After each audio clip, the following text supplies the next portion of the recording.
Good morning. Well, good morning to you. How are things with you? Things are good. Thank you. And they're about to get even busier because, of course, you and Brad Paisley hosting the CMA Awards for the 5th time on Thursday. Now, do you still get nervous, or after all this time, does it come easy? I will be nervous.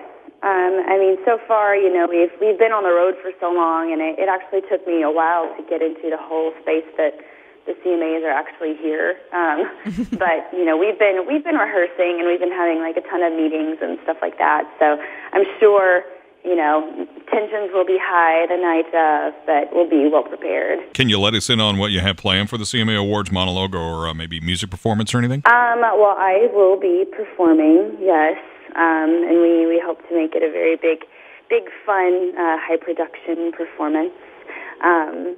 But yeah, it'll be good. Well, we're excited about it. And, of course, we have to talk about Blown Away. The title cut's been riding on the top of the charts for a couple of weeks now. Do you know what your next single's going to be yet? I have a good idea. It's all hush-hush until we actually figure everything out. But I have a good idea. It's a secret. You've had a full lot of surprises, full of secrets. You've had a lot of good ideas, I have to admit. Now, your Blown Away tour is a massive production, obviously. Can we be a little nosy, continuing right here with to ask you who comes up with the ideas for how you stage each song? It's really a very collaborative effort. We kind of all get together, me and all of my people, and we have a tour designer and everything, and figure everything out. And yeah, they can tell me whether or not all of it is possible or not.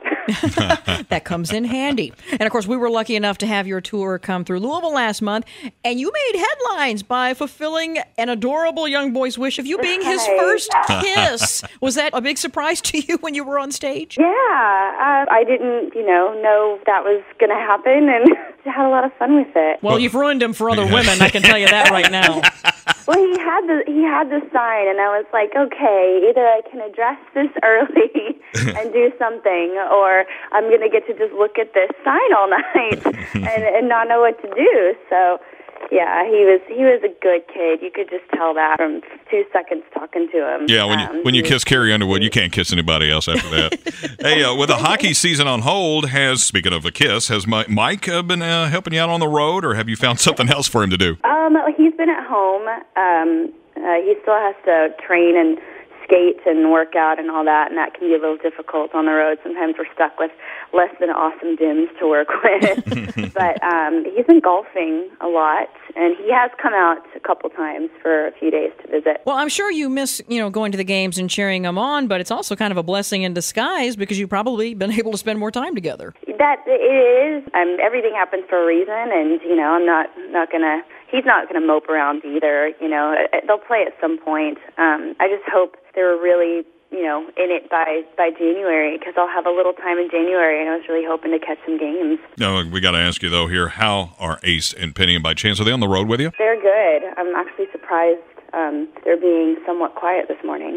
Oh, they're with you right now. Okay. Yes, Ace is lying on a pillow, very regal, and Penny is licking the floor. That's what she does. That's a good morning right there. Ace is king of all Ace surveys. What's terrible is you realize how less than clean the motel rooms are by what they find.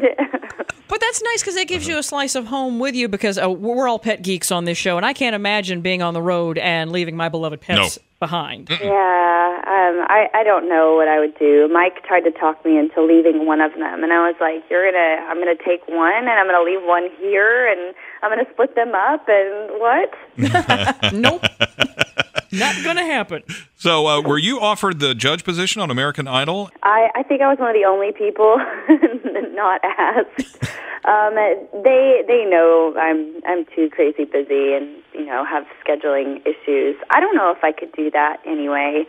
To be honest, I do feel like I would have a unique perspective to offer, but I get to offer that to the contestants anyway without having to be a judge. And I just don't know if I could dash someone's dreams like that. There's so many people that when they're on that show singing, you can see it in their eyes that they don't want to do anything else in the universe.